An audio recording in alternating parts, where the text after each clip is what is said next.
Bonsoir, bonsoir, bonjour. C'est Congo News 24. Nous sommes encore aujourd'hui pour vous présenter cette émission sur notre beau pays, la RDC. Comme toujours, chers téléspectateurs, avant de commencer notre émission, nous disons merci à Dieu, nous disons merci à nos chers abonnés et téléspectateurs qui nous suivent partout dans le monde et en RDC. À l'ordre du jour, la pression continue sur Kabila. Après les États-Unis d'Amérique, c'est la Grande-Bretagne. Banglais bake komo anana Kabila bandeko. Pression continue sur Kabila concernant FCC Cash. Bazo mona ke makambo eza ko avancer te, ba blocage eza pelé côté ya FCC. Alors na ndenge masolo leka mikolo éveil patriotique makambo ebele bandeko. Alors ekomi toura ba anglais. Envoyé spécial à Boris Johnson Atwack, chargé d'affaires anglais, et Grande-Bretagne, a kene komona Kabila. Toko développer ma solo wana bandeko eza somo l'émission na biso. On va parler encore. Il y a visite, il y a Peter Pham et pas il y a Ilunga. Ma solo basola qui beaucoup mon extra vidéo. Ma solo oyezo concerné ma kamobele à corruption. Alors, toko tiele bnyango bandeko. Bozala connecté. Ba détails ebe na ma solo lilo chez téléspectateurs. Boye sa bandeko émission bandi. Alors, commençons avec le premier point. Alors, chers téléspectateurs, l'envoyé de Donald Trump, Dr Peter Pham, a été reçu par Ilunga, le premier ministre de la RDC. Les échanges ont tourné autour de l'engagement du gouvernement des États-Unis avec les partenariats privilégiés pour la paix et la prospérité. Message na bango eza pona relation oyo RDC bazana ngona États-Unis. Bazana makambo ebele oyo bazobongisa boyebi etelera yaki na investissement pe bazolinga peuple se retrouver. Masolo bazosola bandeko bokoyoka a insisté sur la corruption. Peuple a se retrouvé, peuple congolais. Ba américain ba monete peuple congolais a se retrouvé. Parce que d'une part, ils ont un bâtiment où ils ont bazo benda kabala. Boyi makambo uta oleka, ya Vital Kamerhe, yango baza ko insister, même la kutara kina fachi, sur la corruption. Je viens dans le cadre de notre partenariat privilégié pour la paix et la prospérité que les États-Unis ont commencé l'année dernière avec les nouvelles autorités congolaises. C'est la troisième dans ce cadre. Le président Tshisekedi est venu aux États-Unis en 3 reprises. Nous continuons à venir dans ces pays parce que cet engagement est important. Nous tenons à ces partenariats et dans le cadre, il faut écouter les partenaires. Je suis venu écouter les partenaires, les premiers ministres, mais aussi de discuter de nos priorités. Aye komona Ilunga. Balobi ke masolo basola kana fachi. Alors le comité basola na chef au gouvernement, oazo tamusa ba ministre Ilunga Ilukamba.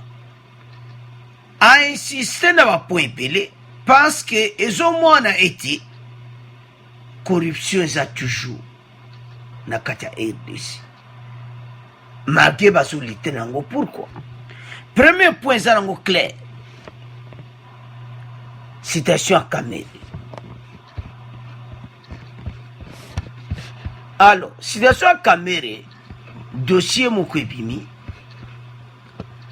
Batunaye bazo dénoncer les attaques contre le président de l'INC. Les sympathisants de Vital Kamerhe, directeur du bureau de Félix Tshisekedi, dénoncent les attaques et les lynchages contre le président de l'INC. Ils lèvent de la voix contre la multiplication des déclarations anti-directeurs du cabinet du chef de l'État. Dans une déclaration devant les médias, ce samedi, l'association des Congolais unis pour le soutien de Vital Kamerhe condamne toutes les accusations qualifiées de non avérées portées contre leur leader. Bango baye ko défendre Kamerhe, boye makambo uto leke panaye. Parce que Kamerhe a été suspendu à côté sur le conseil des ministres. À cause sur le document de la ministre des Finances, à cause voyager sur le chef de l'État. Parce que bakanga kene bambeba. Alors makambo ebele oyo monana kiti Kamerhe basosona qui est pour la 15 millions. Alors, envoyé Donald Trump a insisté sur la corruption. Alobi Angona Ilunga. Et peuple a se retrouvé te pas cette corruption ezakaka. Ba insister ba américain ba insister corruption ici là. Bata Vital Kamerhe bazo défendre pourquoi. Pense mikolo bazo visé na makambo uto leka oya sous des moutons. Parce que vous savez très bien avant gouvernement et salama sous des moutons babanda djeba démarche. Et puis bambongo na azako signé na finance Vital Kamerhe au nom de la présidence pour basa misala les wana gouvernement dans le salamité ministre des finances azate. Alors, ministre intérimaire, basé ko signé na Kamerhe. Yango tina ba soussebi, mais ba enquête zanku. Ba yeba, ba larwa nezo kendi wapi. Ba larwa na pukezo mwanati. Alors, c'est pour cela, envoyé spécial à Donald Trump, tant à comment qui est pas ya Ilunga, et l'on insiste corruption. Alors, tout le monde envoyé avec les États-Unis et pas Ilunga. Bon, on continue la mission.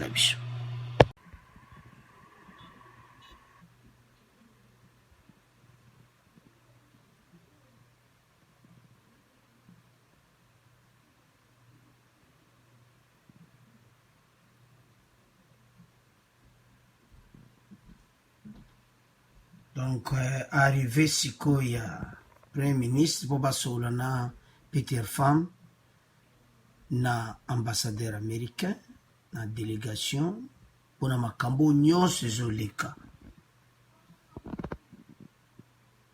Alors, toyoka kalate, bakobanda masolo yango, bapesa rapport, oyo bango basololi, na masolo wana, le ya kobima après ako expliquer peuple, oyo nyonso basololaki na réunion wana. Alors, chers téléspectateurs, bango baye présence dans mon RDC. Alors, je viens dans le cadre de notre partenariat privilégié pour la paix et la prospérité que nous, les États-Unis ont lancé l'an dernier avec le nouveau gouvernement du président Tshisekedi. C'est ma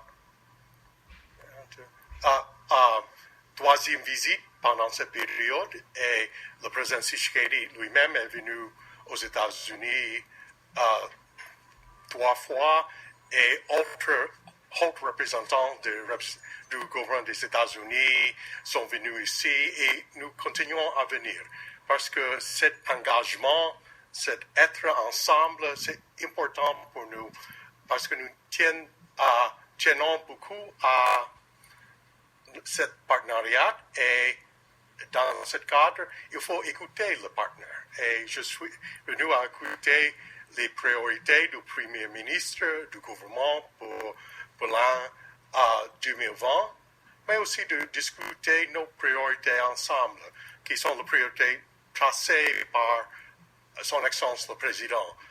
surtout la lutte contre la corruption, qui est au racine des changements nécessaires dans le climat des affaires, afin d'attirer les business, attirer les investisseurs à venir ici à construire ensemble ce grand pays. Nous soutenons tous les efforts du gouvernement du président Tshisekedi et aussi le Premier ministre et les autres afin de...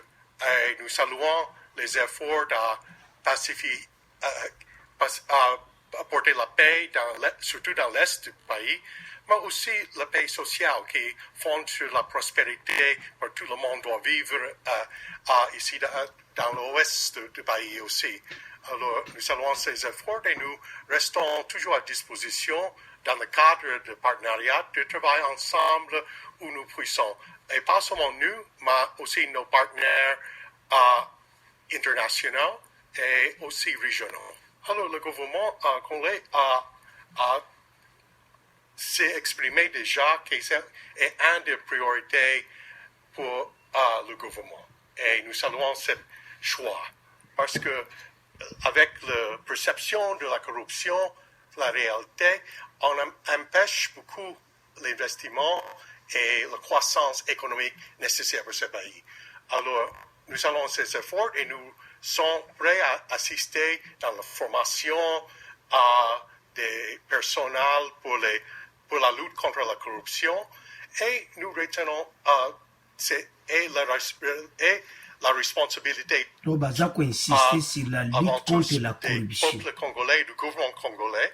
Mais nous restons aussi prêts d'aider dans la manière possible, y compris des sanctions quand ils se méritent. Alors, chers téléspectateurs, vous avez suivi. Boyoki, envoyé spécial à Donald Trump, a insisté sur la corruption. Ndete utoloba on n'a pas amoni batu suna niveau likolo makambo zo salama bala et puis na makambo oyo esalamaki na Katanga pona PCA ya Jekami. Donc bamoni que corruption ezakaka. Alors peuple azo se retrouvé.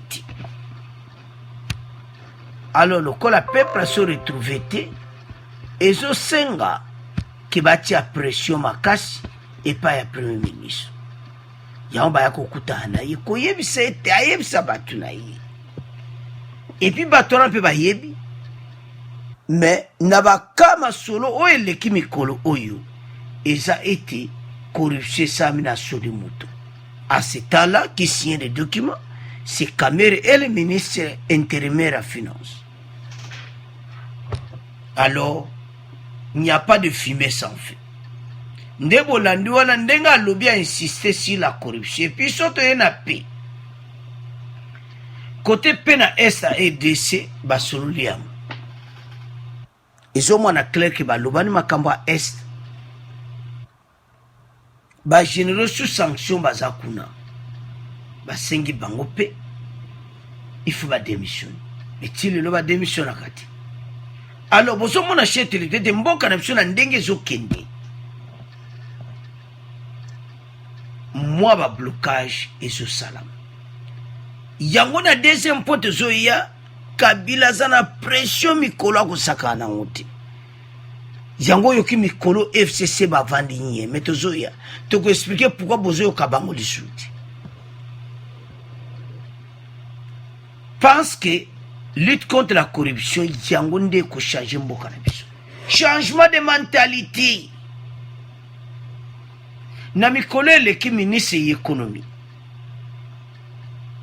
Akei kotale pa wapi entre Bandundu na Kinshasa. Ba kamio yaka na basaka fufu yango le moto zo condamné. Oh nzala na RDC. Mais oyo zo salama na niveau assez tozo yebate. Ba chauffeur m'a expliqué la ministre économie madame moi en tout cas nzamba féliciter ye pona musala wazo sala keti na frontière Kinshasa Bandundu.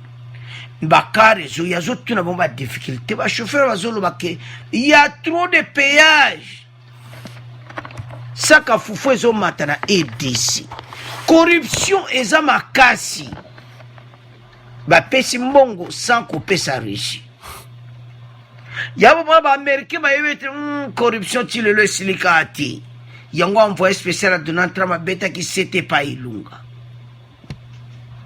Ministre de l'économie, elle était partie à la frontière entre Bandundu et Kinshasa et pas ma camion Zakoya.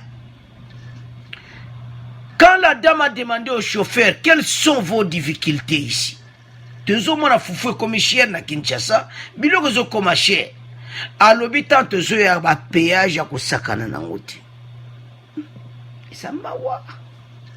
Donc, tile lo corruption sana ngokaka. Corruption zakaka so mundela lobby eza solo. Corruption ezakaka alors que priorité za était à la contre la corruption des américains mission na mbayaki be européen. Alors la dame ministre économie a comme une frontière entre Bandundu et Kinshasa, entre Kwilu et Kinshasa. Akutana makambo wana bauti kuta Bandundu oui ba problème ni bwanango abi biso ba tudoko to futi mbugu to kuti barrière lemsu 3-4 barrières et si so batangi ba montant bazo futa ezambawa saka fufu comme à peu près plus de 60 000 80 000 francs. C'est tout. Et puis, on va se fouta. Tout condamné bango te. Ils ont m'attaché parce que Nanzela bango déjà va calculer bénéfice na bango. C'est que le gouvernement va faire. Parce que le peuple a continué pour étendre Bolandi envoyé spécial à l'Américain. Alors le peuple a continué Nanzala boité. Parce que le peuple a se retrouvé. Alors il faut que le gouvernement fasse. Yamba écoute le premier ministre ba tia pression et le gouvernement fati il faut ba ça makasi na niveau ba frontière ba taxe un peu ici là ba so tourner à le ba pesa ta papier ti bande so mona bola na interview micro bo mona ministre des finances ba komi ngona ba nina biso parce que akene yemo na terrain ya ontolo ba gouvernement fati ba osa ministre de l'économie avec nos saka foko comme cher na kin boite ba ke entre Bandundu ba karezo uta Bandundu Kwilu kuna koya Kinshasa ba chauffeur ba lui ba barrière zebele bazo futa ernyo so corruption. Alors yango envoyé spécial ba américain oyo tango yake aiko kutana na premier ministre parce que corruption koko empêcher investissement. Boy Mikola qui n'a pas investisseur compagnie électrique américaine va comme travailler na RDC. Donc kalate ba problème to ano ba mwinda kukufa ezosi. Mais le quoi dit c'était pas ilungezani. Corruption ici là na RDC. Yango le quoi dit c'était.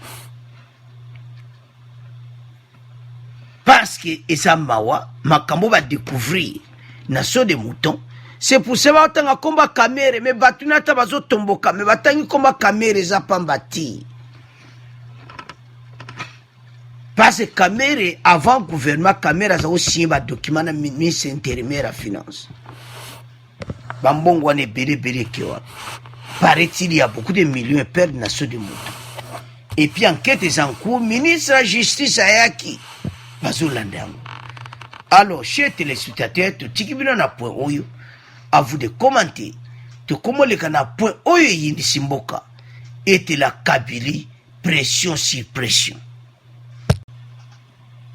Alors, chers téléspectateurs, tout comme un point d'abusio oyezali, les États-Unis et la Grande-Bretagne et l'Union européenne accentuent la pression sur Kabila et demande à Fachi de dékabiliser la RDC.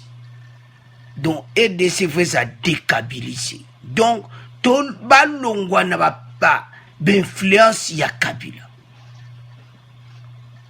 Pourquoi tu titres wana? Bandeko za somo. Pression mikolo likolo ya Kabila.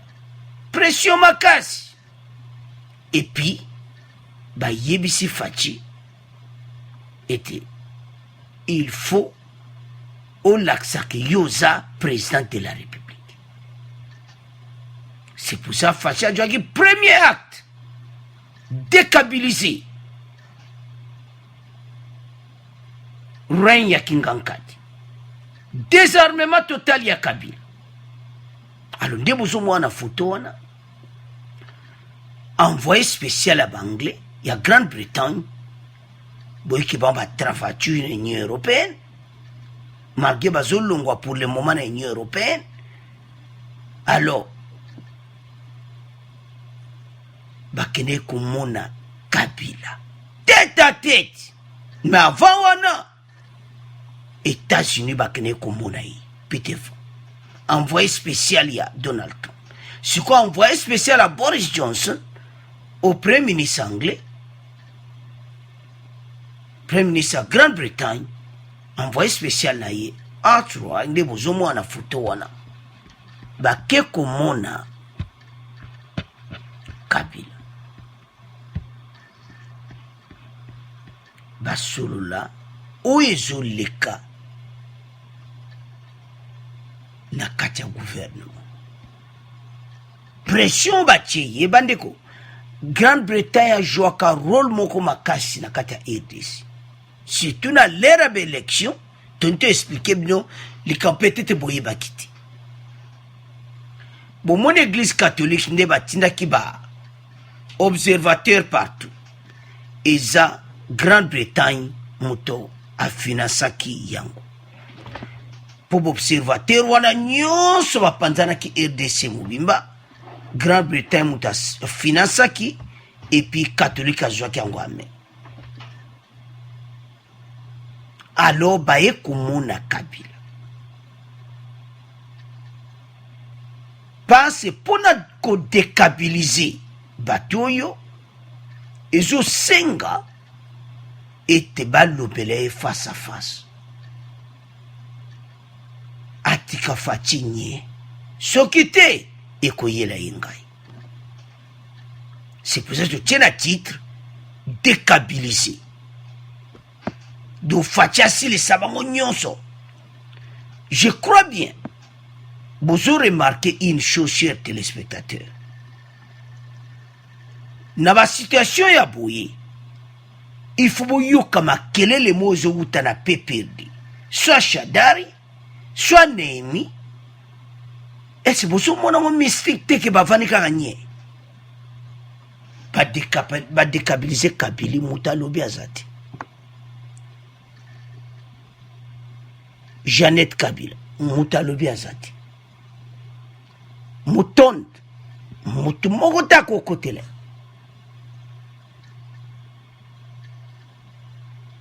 Alors, Kabila a un problème sérieux. Pourquoi? Fatila yaki na Grande-Bretagne, bolane ki discours na yi. Pourquoi yako pesa na Grande-Bretagne? Makambo nyonso oyo, eko bima wapi na Londres. Quand Fachi était arrivé à Londres, aeko bimisa makambo nyonso. Bakutana na Boris Johnson de bozomona tête à tête wana. Premier ministre britannique. Alors atindi chargé d'affaires, il y a Grande-Bretagne, Paul Hartreich, na Kinshasa. Aeko kutana na Kabila. Mais basoli na yi. Baso mettre en garde makambo ebele masolo leki bien ayoki ale siko monde ba opese mbote. Donc d'une façon ou d'une autre, est-ce que yoki makamto ebisi est-ce au kang sabata FCC munoko ese mikolo bata FCC baoloba liso na faci te ese bokotia liso bakale te bandeko tozopesaka baide bocomprendre ka voilà Kabila azoloba bo peut-être derrière moi on est en train de tirer les vestes ya koloba ka bongo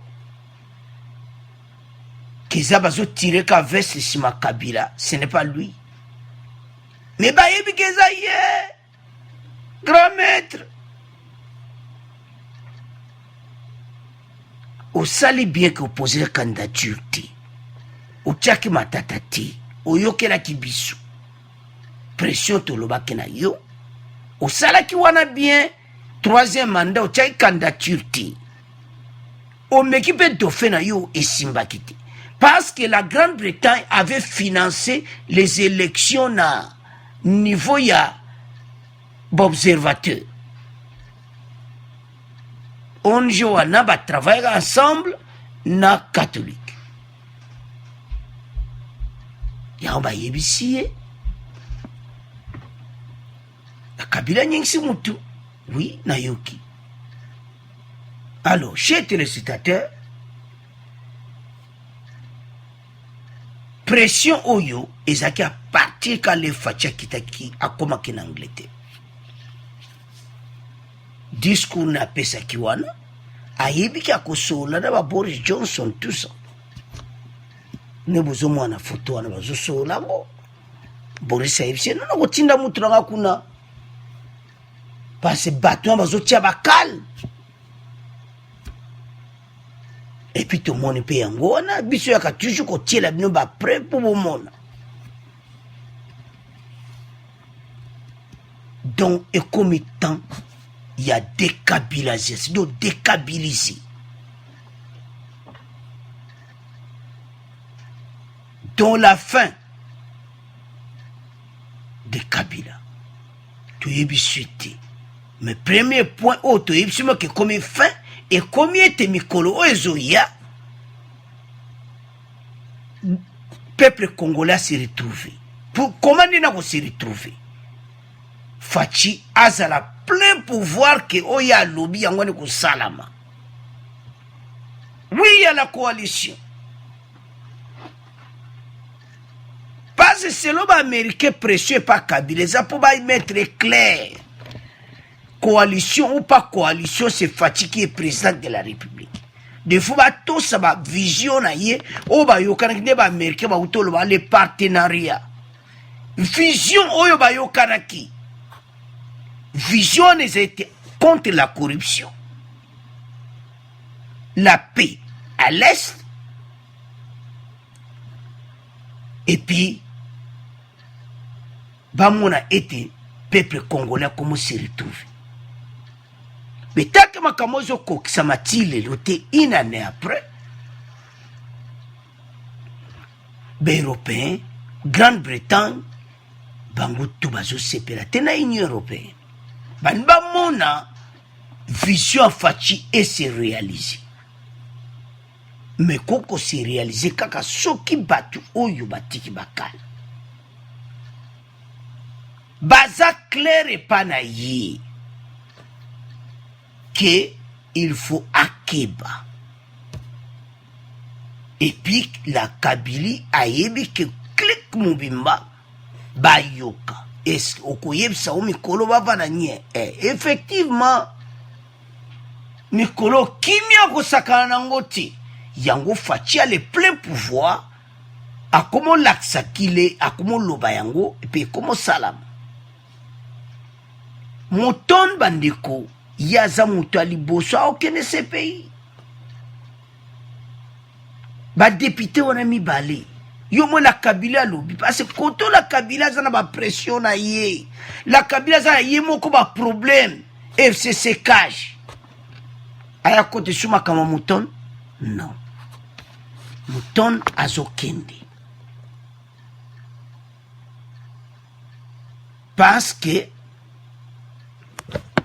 pourquoi tout le babongo parce que ba député mibale ba député wana bakangaka bango na ane tout le bako une émission passée bolandaki C'est pour ça que porte pena pour les à ces pays mon ami. De bazo qui est direct. Ba torture ba kuta bat musuku na ba sala plus de 3 ans. Nasi Bolandi, Bolanda qui je m'excuse, Bolanda qui député voilà. Je coco Bolanda qui est. Et sa facilité. Muyambo bakata lokolo na ye. Na ane.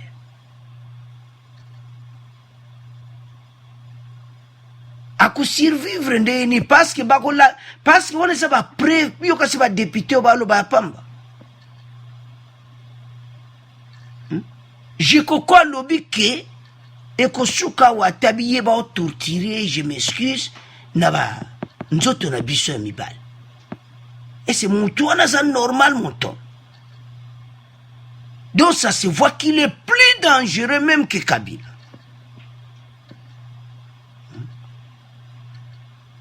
Aza plus dangereux que Kabila Moutonde.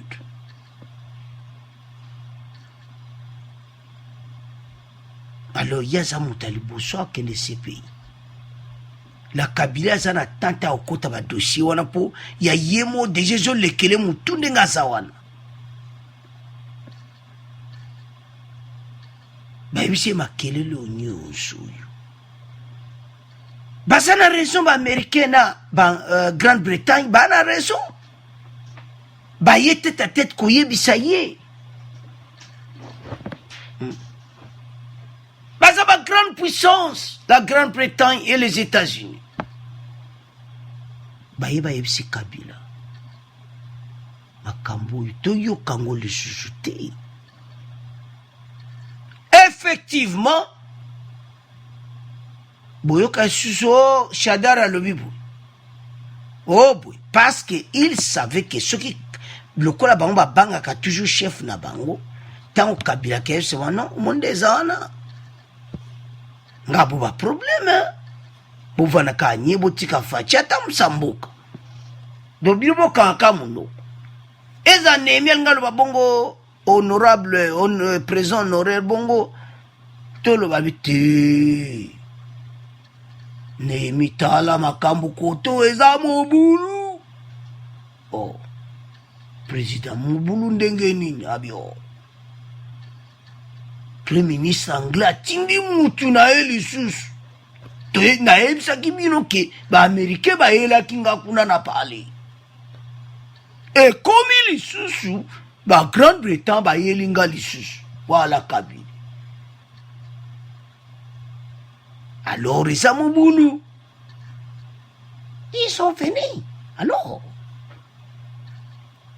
il faut arrêter. Il faut laisser à Tshisekedi de diriger le pays. Ce n'est pas moi Kabila qui dirige le pays.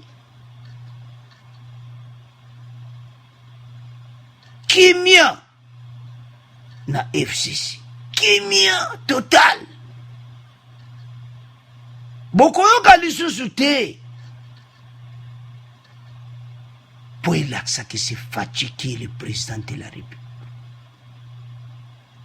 To bango nyonso ba vanda nye. Mboke kokene kitoko. Ba Amerika ba kutana Ilunga. La première partie Bolandi. FCC. Oh boy, anti-corruption. Un système. Pite fama ki amoni Kabila na photo bozomona. Ba lobika les mêmes problèmes.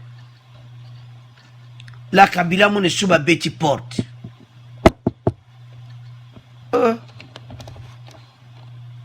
Grande-Bretagne. Et pas la Kabila, wow. Oh.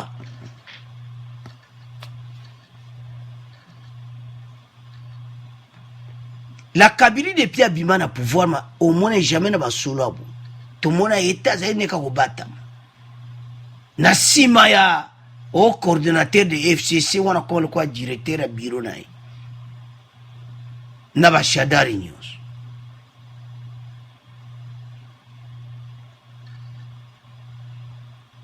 Donc yende ngazana isili nango taba baproche na nyonso bapekisi bango Union européenne akati alobi bakogele bavoir na bango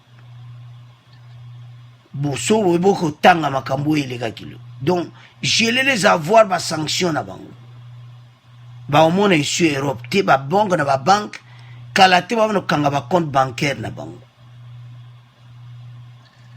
Donc entourage ya la Kabila nyonso wana oyo baza en sanction bapesi bango délai te barejete recours na bango et puis bavoir na bango ebele ekoma gele na Europe. Yango babeli liboma bambongo RDC bayibaki bakogele yango na Union européenne bakozwa yango bapesa fatia sa misala onanama. Alors la Kabylie a sa pression. Alors, chers téléspectateurs, tout le monde clôture pour un bout. Pression ezaïka côté ya Kabila te, mais côté Fachi a sa pression. Mais ici que comme un moment, Fachi peut appeler ce problème na ye. Puis tes femmes a qui commandent la Kabylie. Parce que Fachi a l'obaki en clairement devant ba Congolais na long. Que bazo bloqué ba misala na ye. Alors, si on va continuer à dissoudre le Parlement, tout ça, là, va bien. Ce qu'on dissoudre déjà sur mon boulot au Sakana, tout que tout au kangarobiné. Y'en a eu kangarobiné awa. Et pas wapi, Kabila. Donc, pour conclusion, on a dékabilisé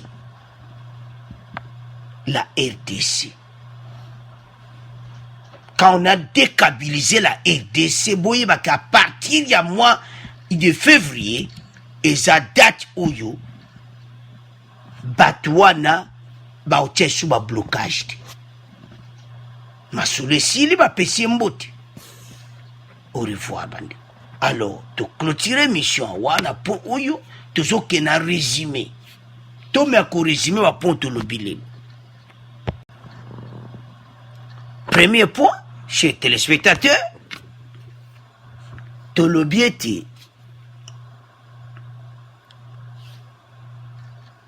Peter Femme envoyé spécial à Donald Trump, à quel comme Premier ministre. Abi non, corruption et so continue, n'engue ni masulango. Bolandi interview na ye, Bolandi oya lobby, na vidéo à notre tiela kibino. Aza clair sur la corruption. Parce que mon inquiété, tu pelé, bazaki inclus na makamaso de moutons, et puis ta caméra, et puis yako défendre des caméras. Et puis la deuxième point, et ça a été, et comme étant, il y a décabilisation. Donc, il y a RDC.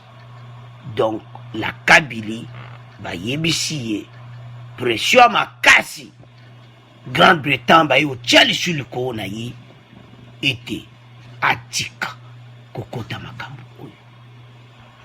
Atika facha tam samboka. À vous de commenter. Et comme étant oyo bandeko, mboka ezo koma la liberté. Félix Tshisekedi va décabiliser la RDC. Abonnez massivement. Bandeko. Bon, continuez à soutenir. Merci pour nos commentaires. Et je sais là qui t'a de besoin de l'émission. Au revoir. À la prochaine.